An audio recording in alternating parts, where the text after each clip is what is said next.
Welcome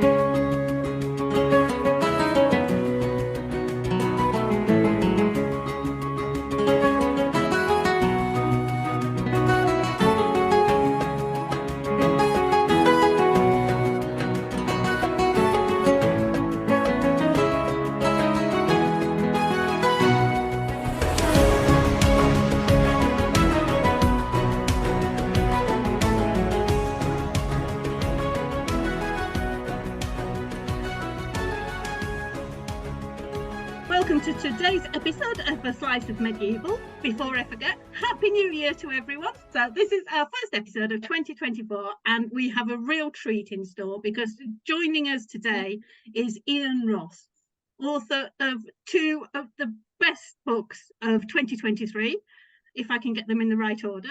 The first was Battle Song, following the Battle of Lewes in 1264, and the second was War Cry, which showed Simon de Montfort's spectacular rise to power and eventual downfall at the Battle of Evesham in 1265. So welcome, Ian. Thank you for joining us for our first episode of 2024. Hello, and thanks very much for having me on. Oh, it is an absolute pleasure. There is not much, I was thinking about this, there's not much historical fiction written on the Second Barons' War. I couldn't actually think of another novel that does, except Sharon Penman's series that includes Simon de Montfort. I couldn't think of anything that's based specifically on the Second Barons' War. So what drew you to writing about the period? Yeah, it is quite unusual. I think one of Elizabeth Chadwick's recent ones was or sort of culminated around that same period. But yes. Yeah, I mean, I've always been fascinated by the medieval world and I've always wanted to write about it. I mean, previously I was writing about the late Roman period. That was my six-book Twilight of Empire series, which I think the last one came out in 2019.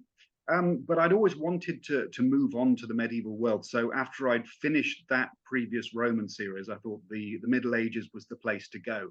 And I suppose the mid-13th century always seemed to me like the sort of quintessent medieval scene. You had sort of the high point of heraldry, the high point of the mounted knight, stone castles, the conversation going on around chivalry as a sort of way of life, really. So yeah, the mid-13th century seemed to me the closest to the ideal of the medieval scene. My image of what medieval England looked like and the kind of scenes that I wanted to write about. So thinking about that period of the mid-13th century, I then came to what we call the Second Barons' War. Obviously, it wasn't called that at the time. But this great conflict, this great civil war between Simon de Montfort and various of his supporters and the king, King Henry III, and his royal government. Once I came across that period, that war, I realized that it would give me everything I needed for the stories that I wanted to write. You've got this situation where this band of rebels rose up against the king, saying that his rule was unjust. Then you have this extraordinary sequence of conflicts in an era when pitched battles were actually very rare. Yep. People were able to, come onto the battlefield because they were dangerous, because you couldn't really control which way they were going to go. So as a result, in the whole of the 13th century, you've really only got these two big battles in England, big pitched battles, one of them at Lewes, and then following that the next year at Evesham. And in fact, the year after that, the greatest siege in English history, really, at Kenilworth.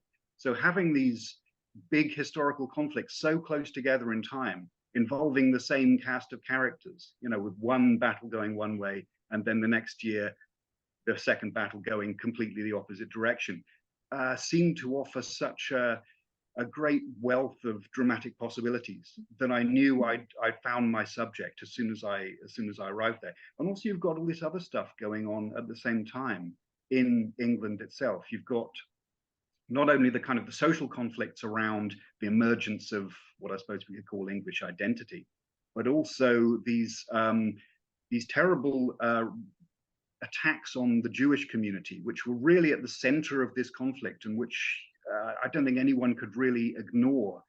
So it wasn't just a matter of knights and barons kind of cavorting around the landscape. There was fighting going on in the north and in Wales and in the south and in East Anglia as well. It was really a sort of an all-encompassing conflict.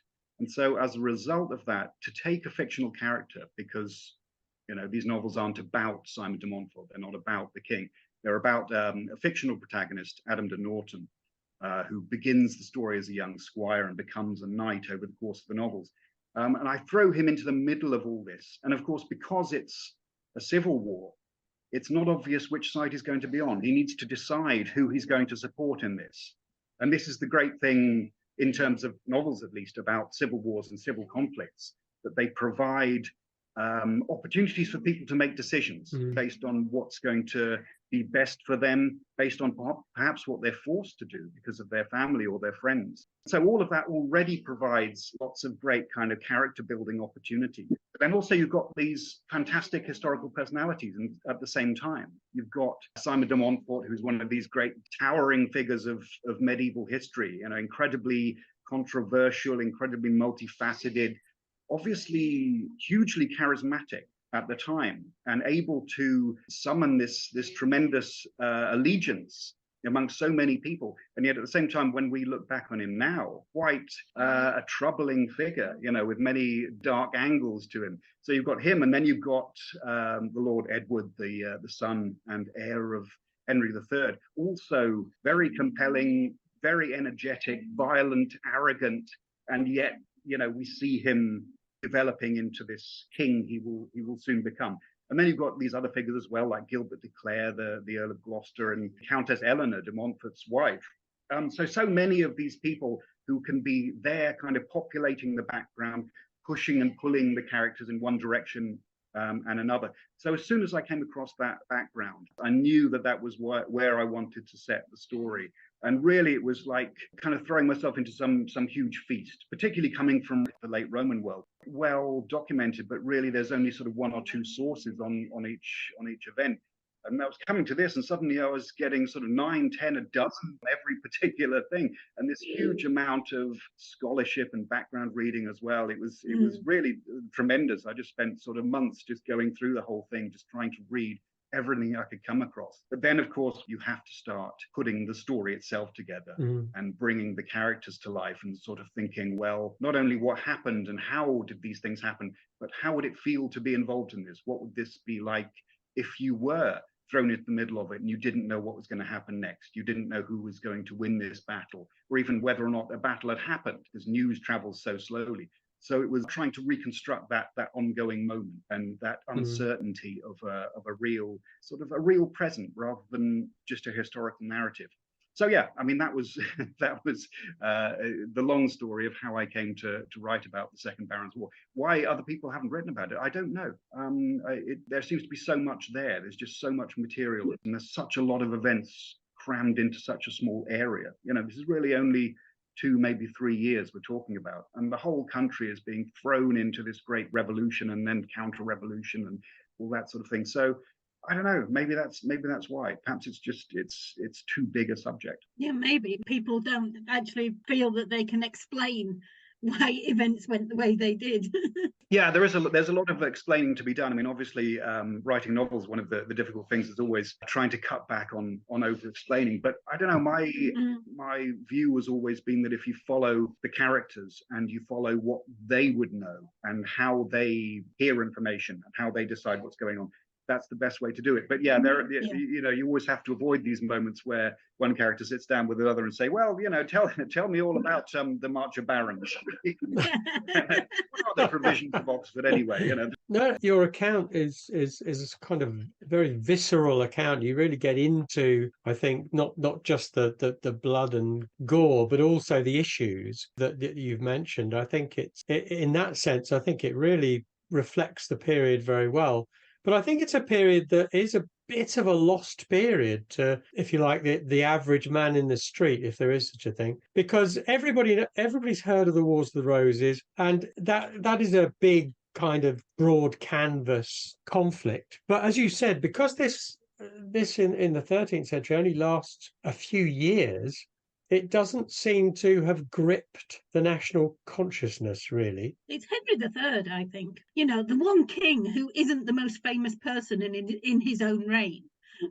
Everybody knows Simon de Montfort. Not everybody knows who he was fighting, but he's also squeezed between, even though he's the longest medieval ruler. He reigned for 56 years, longer than certainly his father, and even longer than his son. But he's squeezed between King John and the Magna Carta story, and Edward I and the conquest of Wales and Scotland. Yeah, I mean, but at the same time, that is a gift for the novelist in a way. Oh, yeah. Because there's a tremendous amount of information about the reign of Henry III. I mean, we just had the second volume of David Carpenter's huge biography of Henry III, which is just sort of exhaustive. And actually, I was glad it came out when it did, because I could quickly check that I hadn't made too many terrible mistakes as I was writing the sequels to Battlesong.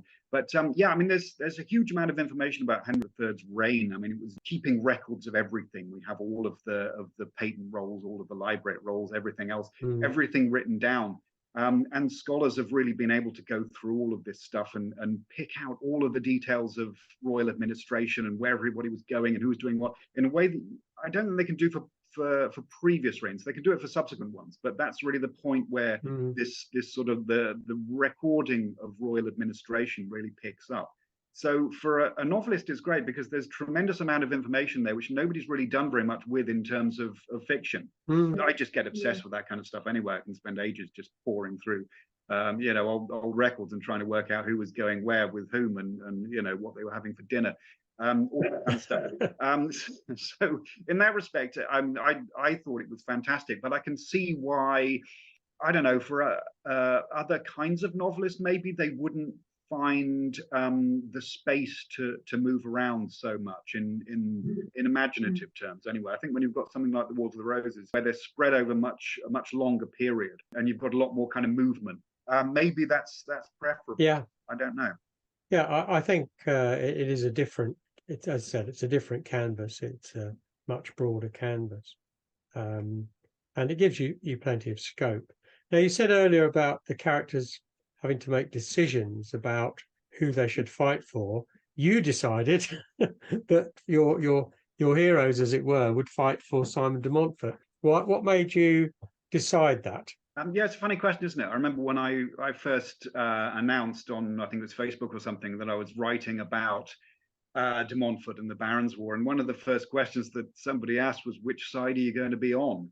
Which I'd never really considered. I think partly because of the kind of person I am, I always tend to favor the rebels. I'm always on the side of the people who are sort of rising up against authority rather than the people who are trying to suppress the revolt. But I think also in terms of drama and putting together a dramatic story, it's always a good idea if your protagonist is close to the point of change, close to the people who are trying to make things happen rather than people who are trying to stop things from happening, if you like. So in that respect, I think it was always going to be Simon de Montfort's side. That was always going to be the way things were going to go. But of course, the thing is about this conflict is that people did change sides, sometimes more than once. I mean, most famously, you've got Gilbert de Clare, the Earl of Gloucester, who, I mean, if anybody won the Second Barons' War, it was probably him at the end of the day, more than Edward and King Henry. I mean, it was Gilbert de Clare who managed to force his will at the age of, I think, 21 or 22. He forced his will on the entire nation. So he was the winner, but he changed sides twice. So there was a lot of movement in terms of allegiance. There was a lot of movement in terms of who was supporting whom, who was fighting where. So I don't know. It's not an easy question. What side are you on? And this must have been a question that everyone was asking themselves at the time as well. And plenty of people were kind of hanging back and waiting to see which way things went. So when I was coming up with my characters and my story, I was asking myself these questions as well. I mean, partly in a practical way, thinking where would the story best go? Which sort of allegiance would best suit my narrative, but also thinking about the characters I was writing about, because I've got two real characters in Battlesong and into Warcry. You've got the protagonist, Adam de Norton, who's this young squire who wants to become a knight, and then there's his mentor, Robert de Dunstanville, who's an older, very cynical knight who's had his lands taken away after a charge of murder. And he has quite a different view of the kingdom, quite a different view of the political situation, and is much more pragmatic and ruthless in his approach to what would best suit him. So you've got these two characters with their quite different ways of looking at the situation in the kingdom, and they're quite different ways of deciding which side they're going to follow, and which way their allegiances should go. Yeah, I do like the way they do continue to question which side they should be on throughout, because you know that anybody choosing a side at that time would be thinking, have I chosen right? Should I sit back and ride this one out and pretend I haven't received the summons, or am I on the right side? Yeah, I mean, this is probably the way that a lot of people find themselves thinking in any time of great change and violence, and any time of revolutionary change. I mean, there are always going to be some people who are the real zealots, who are the true believers, whose ideas are fixed. But you would imagine that the majority of people are going to find themselves somewhere in the middle, constantly having to ask, am I doing the right thing here? Am I following the right people? Is what I'm doing justified, or am I sort of I don't know, aiding in the creation of some form of tyranny? I mean, in terms of my characters, what really throws Adam's allegiances into doubt is when he witnesses this great explosion of violence against the Jewish community in London, which is done by de Montfort's supporters. I mean, whether de Montfort himself was there or not, it seems he wasn't, but nobody can really work out where he might have been. So he's sort of just out of the picture conveniently, and his supporters, who are always the ones who seem to be doing this violence. It's weird. He never seems to be around. He's always just, stepped outside for a moment. And while he's gone, his supporters suddenly unleashed this terrible violence against the Jewish community, which they did in London in Holy Week of 1264, or actually the week before that. And so this is what Adam witnesses, and this is what causes him to really question the path that he's chosen, really question, the people alongside whom he is fighting in this war, which he believed was a war for justice and a war for honor and for changing the country for the better. And yet he's forced to confront the real darkness and the most bloody impulses behind what's driving this conflict. So that questioning is there all the way through it, and really, hopefully at least, builds more and more as the books go on, and as Adam's forced to recognize more and more what it is exactly that's happening around him. I think it's this whole idea, isn't it, about our heroes, that they can't have any flaws, and everybody does. There's something you don't like about every single person, one little attribute to them that you don't agree with. And it's this idea that in literature and in the cinema and in the movies, the heroes have to be perfect, but they never are. It's just not the way people are made. Yeah, sure. I mean, I think I think we should be very dubious about the idea of spotless heroes.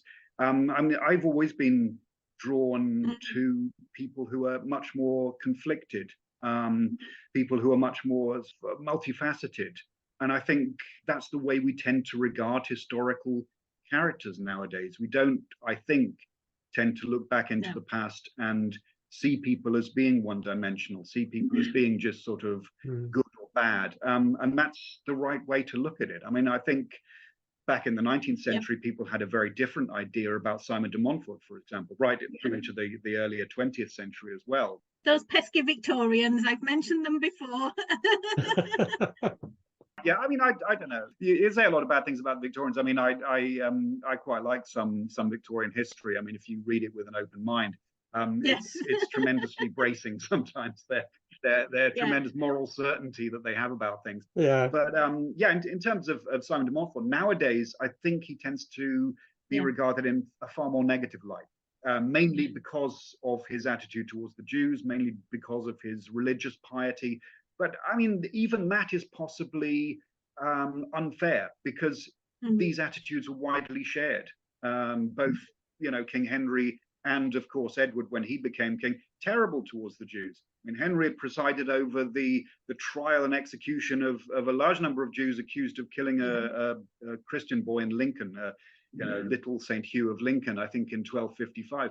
And he executed these people knowing that they were almost certainly innocent. So, I mean, Henry wasn't innocent of this. Edward certainly wasn't innocent of this. So perhaps to hold up Simon de Montfort to a higher standard is maybe unfair. But at the same time, we can't regard these people as being simply praiseworthy characters. And I'm fairly sure the people at the time didn't either. That's a good point, actually. Yeah. So Battle Song is the first one. The way I remember it, I was getting confused between Battle Song and War Cry. And then I remembered about the Song of Lewis, because I wrote about the Battle of Lewis in Defenders of the Norman Crown. And there's this Song of Lewis that heavily criticises John de Warenne, the 6th Earl.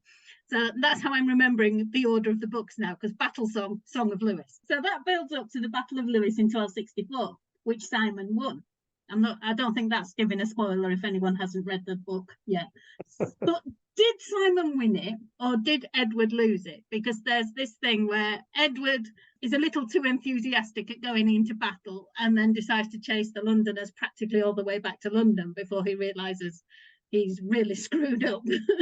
Yeah, I mean, I think Simon did win the battle. I think there's no doubt about it. Well, even then, it wasn't really a straightforward victory. I mean, really, it was, you get this treaty at the end of it, the Peace of Lewis, which is really more of a truce. I mean, Simon ends up in control of the kingdom, but he's forced to concede an awful lot. He's forced to grant freedom to all the marcher barons and send them back to their lands with this kind of rather vague promise that they'll come back and surrender themselves to justice and stand trial before Parliament. I don't know if anyone actually believed that was going to happen. But it was certainly a victory in the short term, although it stored up an awful lot of problems for the future. I suppose Simon himself, of course, would say that God had won the battle because, of course, he was a tremendously pious man, as most people were in those days. I mean, I think we overlook or rather underestimate the extent to which Christianity was informing most of what was going on around that period. And in terms of Lewis, certainly, it was intended to be a trial by combat. Simon had beforehand marked himself and all of his soldiers with the sign of the cross.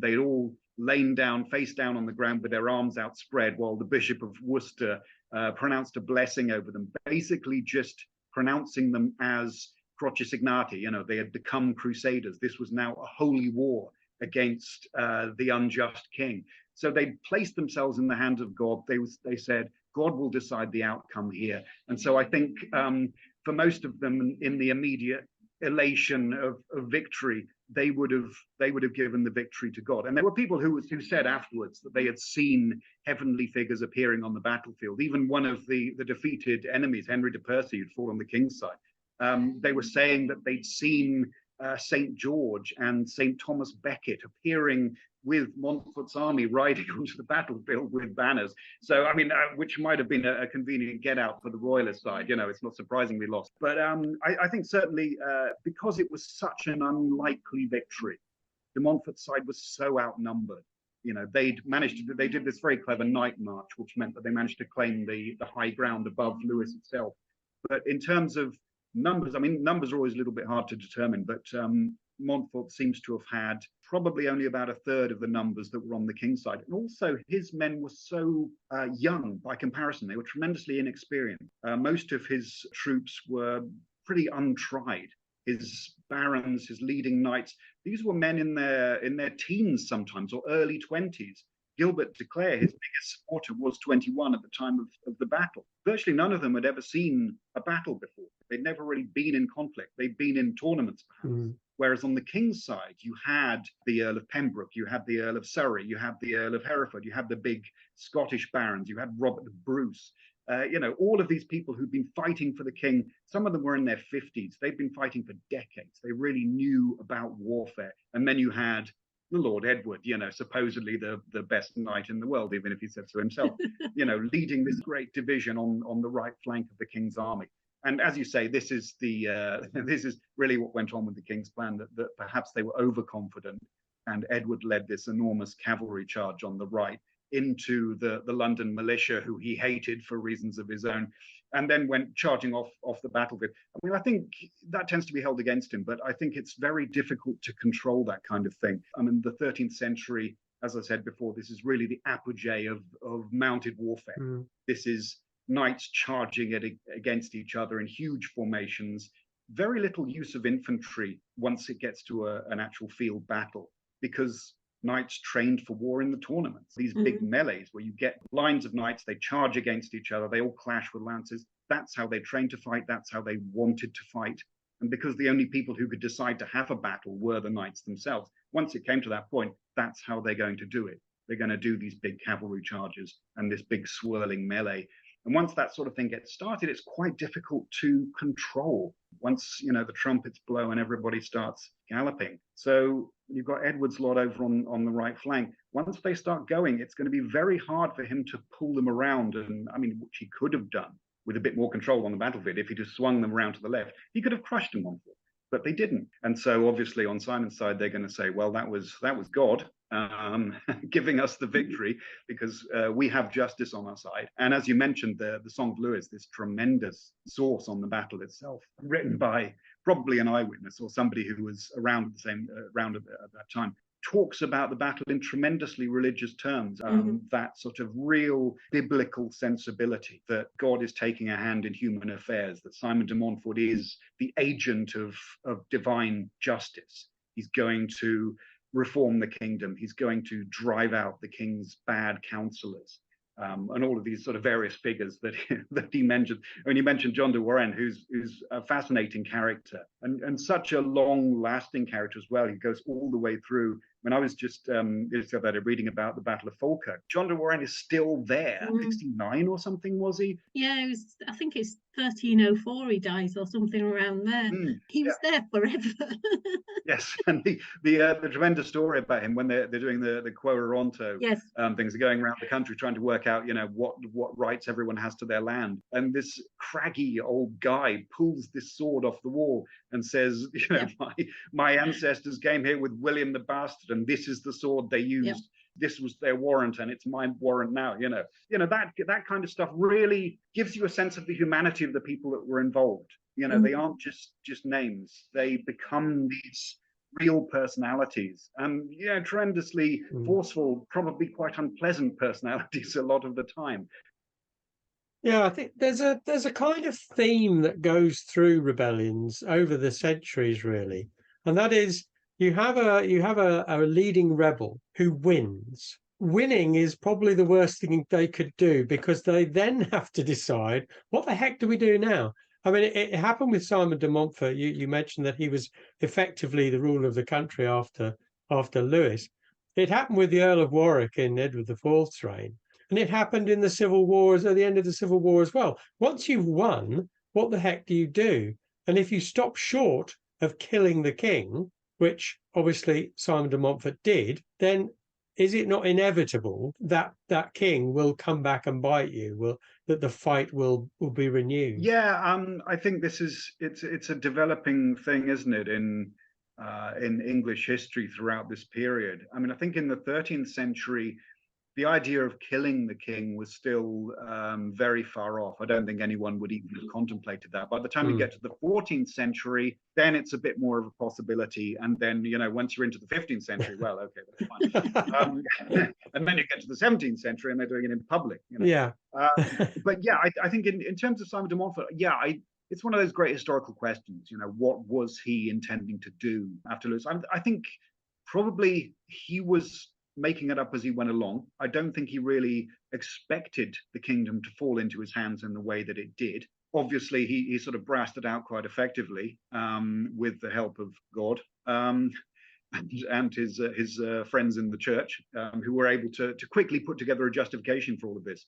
But I think, it will be hard to see how it could have worked out, because I think the trouble is that Simon de Montfort, although he's portrayed nowadays as this great reformer, and the father of Parliament and all that kind of thing, he was still an incredibly ambitious and powerful 13th century magnate. And he behaved in the way that powerful 13th century magnates behaved. He wasn't a democrat. He would have found that idea just hideous and repulsive. And so once he had all the power, what he did was grant himself as much authority as he possibly could. He enriched his family. He enriched his sons. He granted huge tracts of land, great honors and properties to his sons.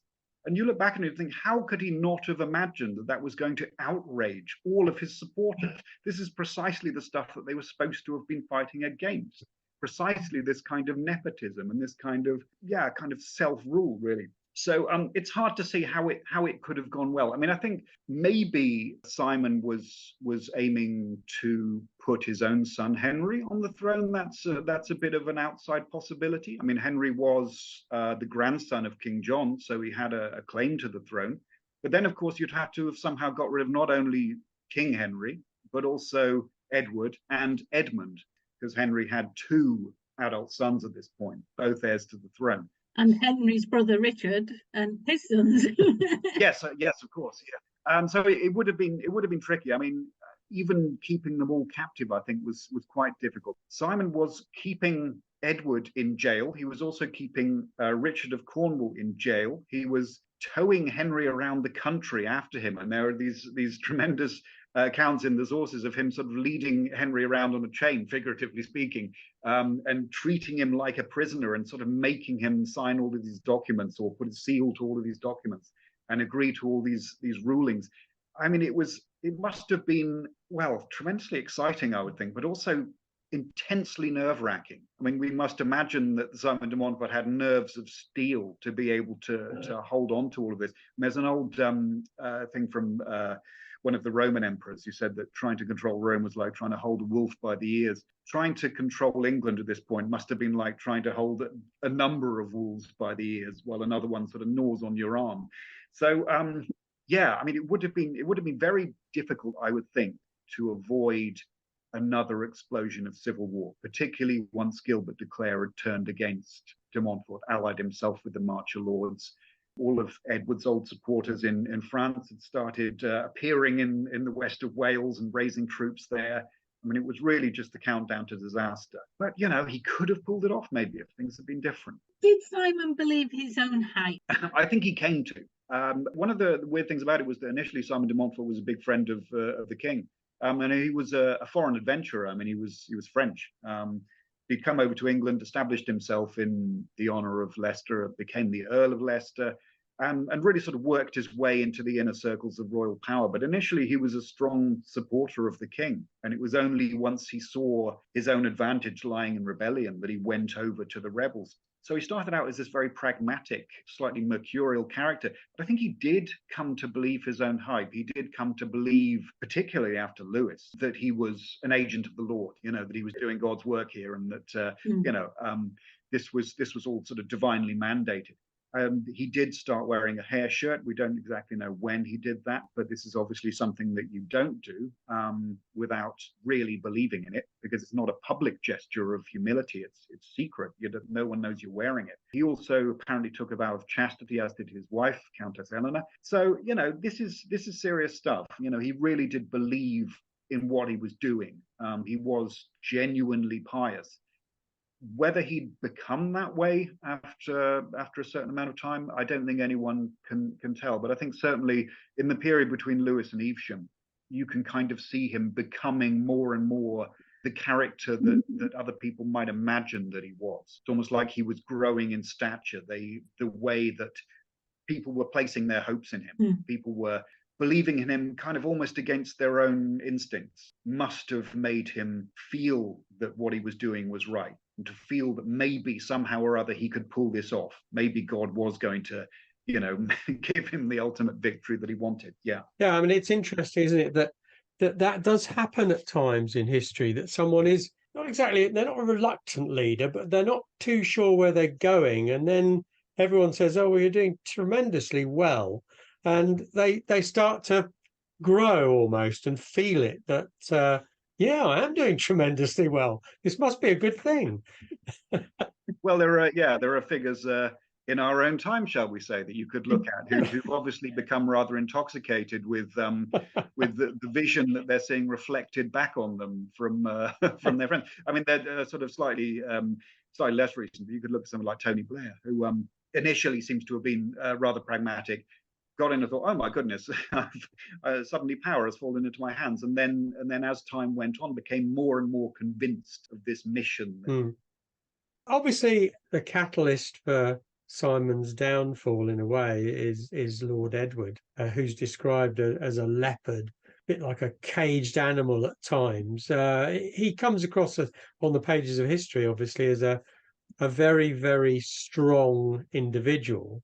Do you think Simon underestimated him, or did he know him well enough not to do so?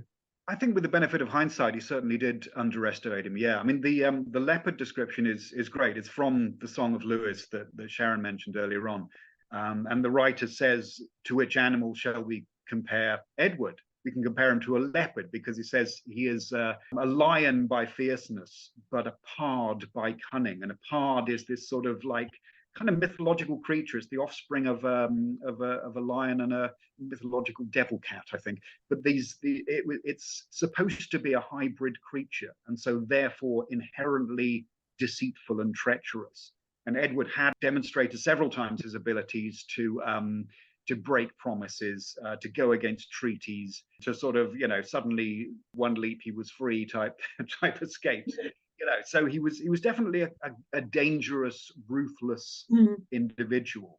And so this description of leopard fits him well. I mean, I don't know how widely that was used. I'm not the only person to have done this, but calling Edward the leopard is, perhaps the Song of Lewis is the only time it was ever used. Although there's another story called the story of Folk Fitzwarren, who was this 13th century knightly adventurer, really. And in that, King John is described as a leopard, interestingly.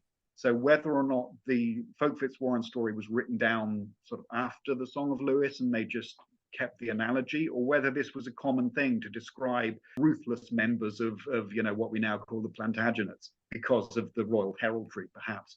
But I mean, it's definitely a good description for Edward. What was really the catalyst for the second part of the Barons' War, the campaign that led up to Evesham, was Edward's escape from captivity. So after Lewis, Montfort keeps Edward under close confinement, initially as a sort of, fairly easy prisoner. Later on, he sticks him in Wallingford Castle, and some of his friends actually try they besiege Wallingford Castle to try and liberate him.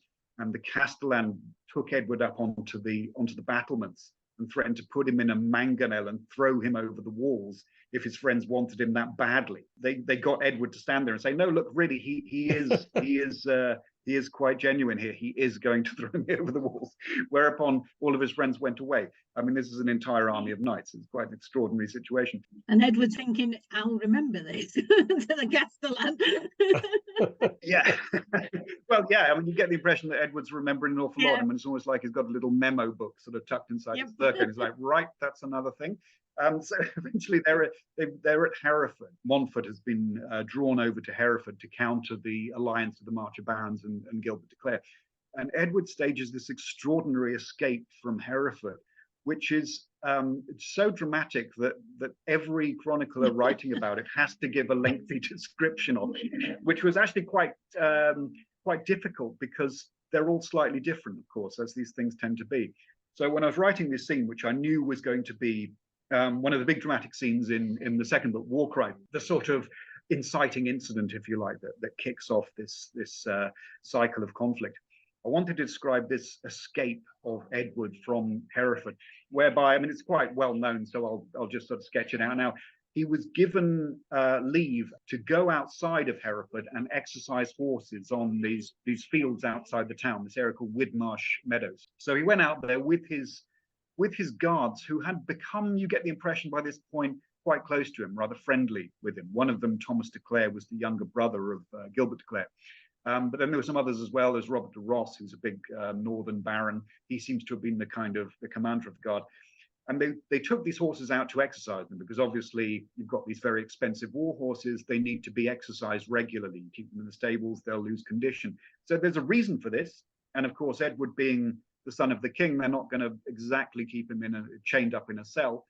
But there's an awful lot of parole here. There's an awful lot of the sense of chivalric behavior and knights keeping to their promises. You would think they would have known by that point that Edward was a tricky individual. So what he does is he rides each of these horses one by one, and I think they're running horse races. He's not just jumping onto each horse individually. He's one of the chroniclers says he says they should race for the mastery. So they're going to test basically who's got the best horse, who's the best rider. So they're out there riding up and down these meadows for most of the morning, and he exhausts all of the horses, but he keeps one of them back, which has been given to him as a present. And I've described it in the scene in the book that he pretends there's something the matter with this horse, that it's a little too high-spirited, maybe it's sort of sick, maybe it's got a bit of colic or something. This is all a ruse. Once he's exhausted all these other horses, of course, he leaps onto this additional one and goes racing off into the distance. And coming over the hill are a bunch of his Marcher Baron supporters in full armor, with basically an army accompanying him, to the great horror of his guards, who then have to go back to Hereford and explain to Simon de Montfort how they have let the most important prisoner in England out of their keeping. And de Montfort was apparently most upset about this, and particularly because he had believed that Thomas de Clare was a great friend of his. And he said something like, this deceiving serpent has struck me in the breast.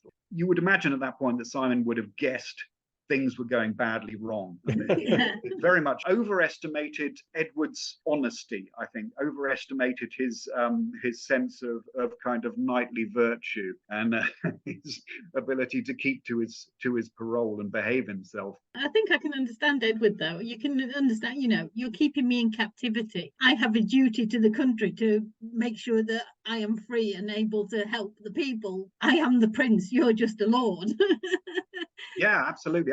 I mean, and you get this sense as well that Edward was, even though Simon de Montfort was his uncle, and they had been actually very close. Yeah. You get the impression that Edward is building up this tremendous store of resentment and hatred against de Montfort. One of the sources, I can't remember which one it was, but a lot of these sources have not been translated into English. So I was having to pick through them in Latin and kind of do my own very rough translations. But there's one of them, and I think it's Walter of Guisborough, but it might be Rishanger or something. He describes Edward's escape from Hereford, and then describes him arriving at, I think it's Ludlow, and meeting these Marcher Barons, and he suddenly realizes that he's been liberated. And it says his joy was so tremendous, and he cried out that he has been liberated from the throat of that cursed dragon. You get from that tremendous sense of, right, now the boot's on the other foot. Now I'm going to get my revenge. In fact, my original title for book 2 was Leopard's Malice, but eventually my editors decided that Warcry didn't sound like it was about safaris. Yeah. Oh, dear. The Battle of Evesham was going to be the climax of the second book. That battle, it has so many elements. Yeah, it was a bit of a set piece, that whole thing, and I knew it was going to involve a lot of work because I wanted to get it right. And it's a very particular battle. One of the advantages of this period, that the two big battles, Lewes and Evesham, are both quite well known. We know where they happened, which is sort of fairly rare, as you know, for medieval battles and ancient battles as well. We know where they happened. We know pretty much the ground that they were fought over. There are differences about exactly where it was, sort of, few hundred yards in this direction or that direction, and these sites still exist today. So one of the first things that I did, obviously, with both of these battles, is to go to first Lewes and then Evesham and to walk the ground. And I don't know if you know the situation of Evesham, but it's in a quite tight bend of the river, a U-shaped bend of the river, and the town and the abbey are down at the bottom end, sort of in the sort of the thicker part of the curve. The battle itself happened really in the neck of that river bend, the neck of that U-shape. And it's slightly less than a mile across and mostly taken up with an area of high ground called Green Hill. So you can go to Evesham today, you can stand down by the old Abbey precinct. The Abbey's gone now, but the remains of it are still there. And you can walk up the main street of the town, which follows the same route as the main street of medieval Evesham. And it's about a mile. You walk out of town and it's a sort of steady uphill walk past where the station is now, and you get up onto Green Hill, and it's open country, it's fields now, but you can actually get into the open ground to the left of the road. There's a place called Battle Well, which is supposedly where Simon de Montfort was killed. Spoiler alert, he did he lost this battle. He was supposedly killed there, and after his death, supposedly this well sprang up, or a spring actually sprang up, which had miraculous properties. By this point, people were talking of him as a saint. You know, he died as a martyr. So you can still go up there today. You can still visit what's left of this spring. It's just a little sort of grassy hollow, and you can walk around the whole area of the battlefield and get a real sense of the topography. And it's quite a confined area because it's all sort of in the bend of this river. So that was one of the first things I did, was to go there and just to walk around and to look at the landscape and to think, how would this have panned out? And then, of course, you go back and you read all the original accounts. And there are about 12, I think, accounts that I found of this battle. And they all give a similar kind of description of what was happening. And most of them are written by monks. And most of them are written, well, some of them at least, are written by monks who believed that Simon de Montfort was possibly a saint and a martyr. So they tend to have a slight air of the Stations of the Cross about them. You know, they always start off in the morning and with the appearance of Lord Edward's army up on the hill above Evesham. And de Montfort and his men, at this point, are down in the abbey. And the way they describe it, it feels almost like de Montfort kind of looks up and sees Golgotha. And he's like, right, okay, here we go. And he sort of makes this progress through the town and up onto the hill, stopping from time to time to turn and address his followers and say sort of, you know, deathless words, which of course the monks were all ready to note down and record for posterity. So that gives you a kind of chronology of what was happening. But of course, as I'm describing it, I have to make it seem like it's an ongoing moment. I have to put the reader right into the middle of the scene and show it through the eyes of people that were involved in it, who don't know that this is, you know, the final fall of Simon de Montfort about to happen, you know, who think that there is a possibility that they could win this, perhaps, because I don't believe that, well, whatever Simon de Montfort himself might have thought, I don't believe that everyone following him thought that they were going to be martyred up on the hill. There was a moment in the battle itself which involved, again, a massive cavalry charge, this time uphill out of Evesham by de Montfort's side, against Edward's forces, Edward, Gilbert de Clare, and Roger Mortimer, who'd arrayed themselves up on the hillside above Evesham. So de Montfort's men charge up the hill directly at the center of Edward's line.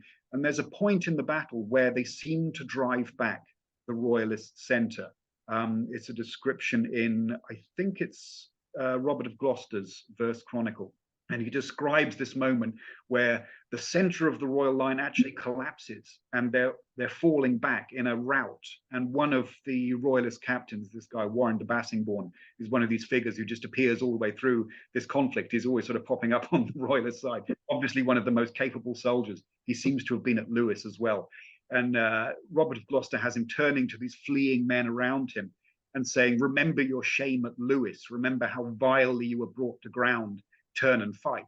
And he manages to do this. He actually rallies the royalist rout and they manage to sort of form their line again. And possibly this was a deliberate tactic by Edward, the center falling back, although that's a very hard thing to do, obviously, particularly in mounted warfare.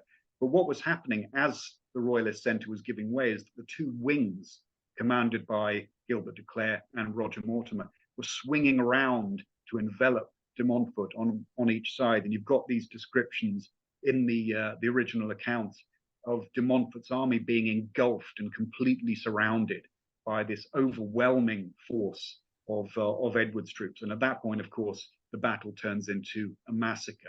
And I think it's again Robert of Gloucester who says, who calls it the murder of Evesham for battle. It was none. And this tremendously bloody scene results. Edward's death squad, is it the first time ever that a set of knights are tasked with actually finding the leader on the other side and killing him? We know about that because of an account that was only discovered in 2000, written on the back of another manuscript in the College of Arms. And it's a very vivid, very detailed description of the battle. I'm not sure who actually does this, whether it's Gilbert de Clare or Edward or Roger Mortimer, but they appoint particular men to seek out Simon de Montfort in the battle and make sure that he dies. So this sort of death squad, as people tend to call them. It's interesting, actually, that there's only one named member of this squad that we know of, who's a guy called William de Maltravers, who was a Gloucestershire knight, seems to have been a member of Gilbert de Clare's retinue, one of his household knights perhaps. He's the only one that we know that was a part of this. And he was, of course, with Gilbert de Clare on de Montfort's side at the Battle of Lewes the year before. So there is a slight possibility, I think, that the members of this death squad were particularly selected to prove their allegiance, to say, well, you were on de Montfort's side last year, let's see whose side you're on now. It's your job to go in there and actually finish him off.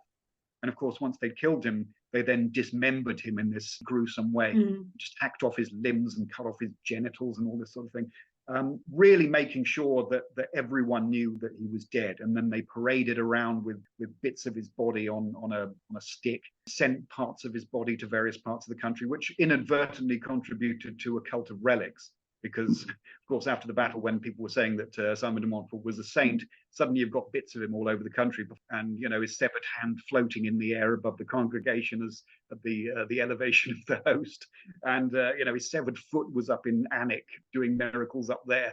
So it slightly backfired on them. I think the whole dismemberment thing. They're trying to kind of erase the memory of the guy, and instead they've elevated him to this sort of martyr cult. I don't know if there are examples of this happening beforehand. It might well have been, but it was definitely quite a shock at the time. There are people right across Europe writing about this, and even decades later, there's a chronicler in Tyre over in Palestine, the Holy Land. And he describes this, I think, 20 years later as something that he's heard about. But he claims that de Montfort was captured alive in the battle and then killed in the night and then cut to pieces as if he had been killed in the battle, which is just an extraordinary little like medieval conspiracy theory. So, of course, at Evesham, Henry III was still in the possession of Simon de Montfort, and he brought him to the battlefield. I always think this is a bit of a risky strategy, actually, for various reasons, but he brought him to the battlefield just in plain armor. He wasn't wearing a crown or anything. Do you think he was setting him up to be killed accidentally, as it were? Or... Yeah, I mean, this is one of the theories that people sort of bandy about. I mean, I don't know. I think the thing is that at that point, King Henry was de Montfort's sole source of legitimacy. He was the legitimacy of his regime. If he lost possession of the king, then everything was over. He was just a rebel. He had no ability to issue orders, no ability to summon troops. I mean, up until that point, he was still summoning the Shire levies in the name of the king to fight for him against Edward, which is a bizarre situation. I mean, there are royal rulings from the period between Lewes and Evesham that describe the men who fought for the king at Lewes as being rebels. So it's tremendously confusing. But yeah, if Simon had lost possession of the king, then all of that would be gone. So up until this point, he's been carrying Henry around with him, sort of leading him around, leading him and his household, of course, and all of his clerks and all of his chaplains and all of his sergeants at arms and everything else, and the whole machinery of royal government, potentially a couple of hundred people, leading him around the place wherever he goes, and he's not going to let him out of his sight.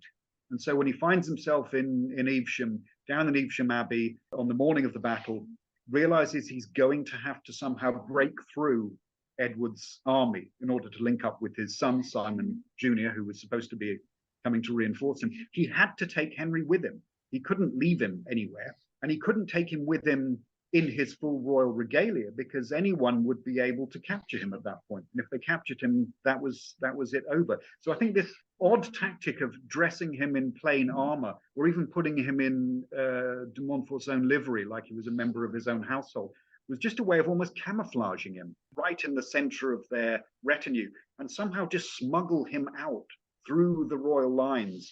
And if the battle went well, he would still be in their possession.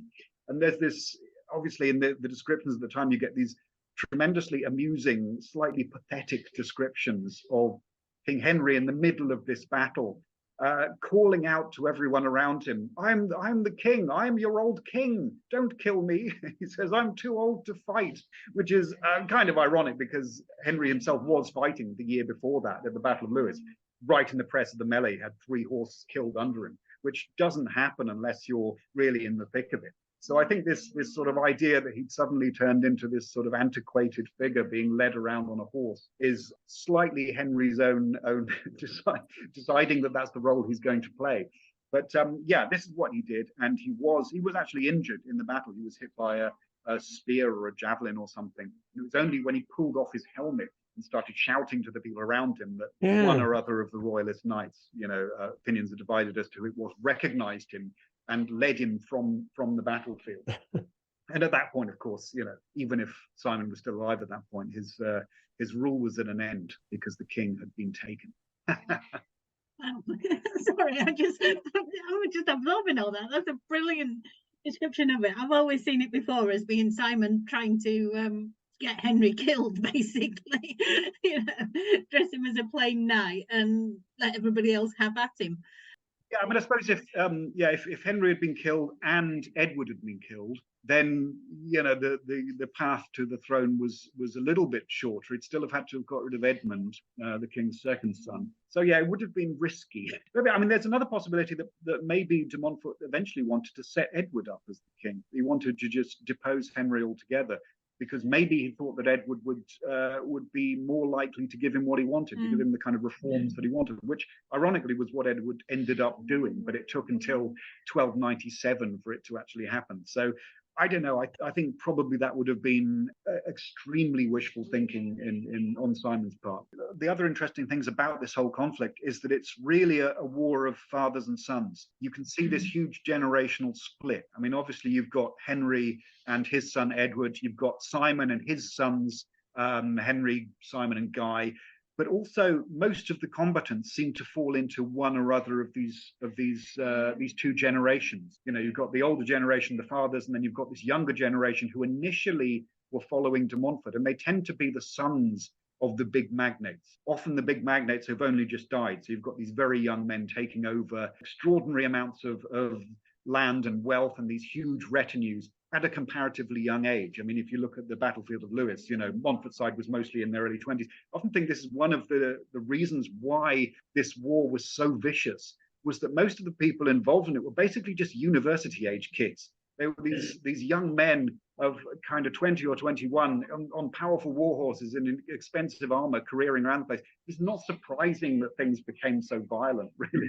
But yeah, I mean, in terms of Edward, you can definitely see that he might have looked at Simon de Montfort and seen him as a kind of father figure, really. Henry and Edward often had their fallings out. So there might have been a point, probably around sort of 1260-ish, where Edward might have thought, yeah, okay, let's ally myself with de Montfort. But you can understand where it comes from, because Edward idolized him at one stage before the wars. Edward saw Simon as a bit of a hero, and it's only as he grew older, a little older, and realized what Simon was up to, that he went back to his dad, sort of thing.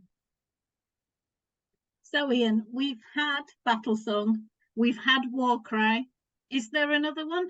I've recently completed and sent to my editor the third book, which picks up really directly from the end of War Cry. It's about the period after Evesham, because the death of Simon de Montfort was not the end of this conflict. It went on for a long period after that. It was about an 18-month period that the hostilities continued, but they became a lot more complicated. It wasn't a matter of two sides fighting big battles. There was a lot of guerrilla war. There was a lot of rebellion breaking out in various different parts of the kingdom. But also there was this big siege at Kenilworth. Probably not the longest siege in English history, but certainly the greatest. Certainly the one that was carried through with the greatest amount of force. So that's the centerpiece for this third book: the ongoing adventures of Adam de Norton in the period after Evesham. And I won't say anything more about it at the moment, because I don't want to give away too much of what it involves. But it was certainly interesting to put together, because it was heading into slightly more unknown territory. I mean, most people who read about the history of the Barons' Wars, it'll go up to Evesham, and then you'll maybe have a couple of pages afterwards, and there was some other stuff happen. So really trying to dig into all of that and trying to expand it and look at what was really going on, what was really at stake, and all of these fascinating events that were taking place that had received very little attention, very little description. I loved it, and hopefully readers will find it as compelling as the previous two books. I'm sure they will. I'm looking forward to it. Yeah, me too. I need to see how it ends.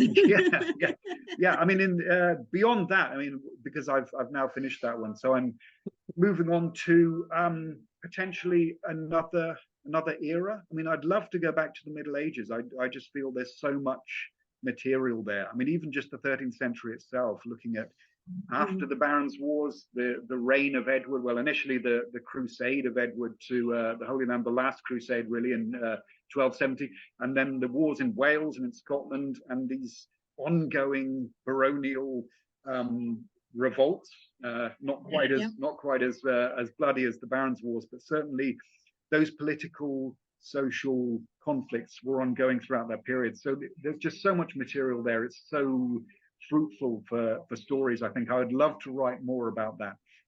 So yeah, I'll definitely go back to the Middle Ages again. Maybe the 13th century, maybe another time.